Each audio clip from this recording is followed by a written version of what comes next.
মা ঘুমিয়ে আছে আর সকাল 8টা বাজে। আমাকে নিজের কাজ নিজেই করতে হবে। এবারে স্যান্ডেল পরে ড্রেসটা চেঞ্জ করতে হবে। এই গেঞ্জি আর এই প্যান্টটা পরবো।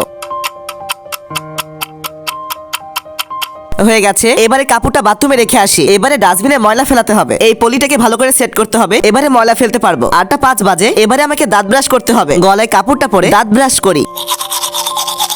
কুলুকুচি করে পেস্ট আর ব্রাশ সাবধানে একপাশে রেখে দিই। এবারে এই টিস্যুটা দিয়ে ভালো করে মুখটা মুছে নি। এবারে এই ক্রিমটাকে আমি মুখে লাগিয়ে নি। এবার আমাকে ব্রেকফাস্ট করতে হবে। প্রথমে সেফটি কাপড় পরে এবারে ডিমটাকে ভেঙে বাটির ভিতরে ঢেলে দিই। ফ্রিজ থেকে রুটি বের করে একটু ভালো করে মিক্স করে তার সঙ্গে কিছু মশলাপাতি অ্যাড করে দিই। এবারে সেই মিক্স করা ডিমটা ঢেলে দিই আর উপরে 2টা ব্রেড দিয়ে দিই আর কিছু মশলাপাতি অ্যাড করে দিই। হয়ে গেছে আমাদের হোমমেড বার্গার। বার্গারটাকে টেবিলে রেখে দিই। এবার আমাকে দুধ গরম করতে হবে। এবারে দুধের ভিতরে চিনি অ্যাড করে দিই। 8টা 20 বাজে। খাওয়ার সময় আম গাম গাম গাম। এবার বোতল আর বাটিটাকে ভালো করে ধুইতে হবে। এবার এই ময়লাগুলো ডাস্টবিনে ফেলে দিতে হবে।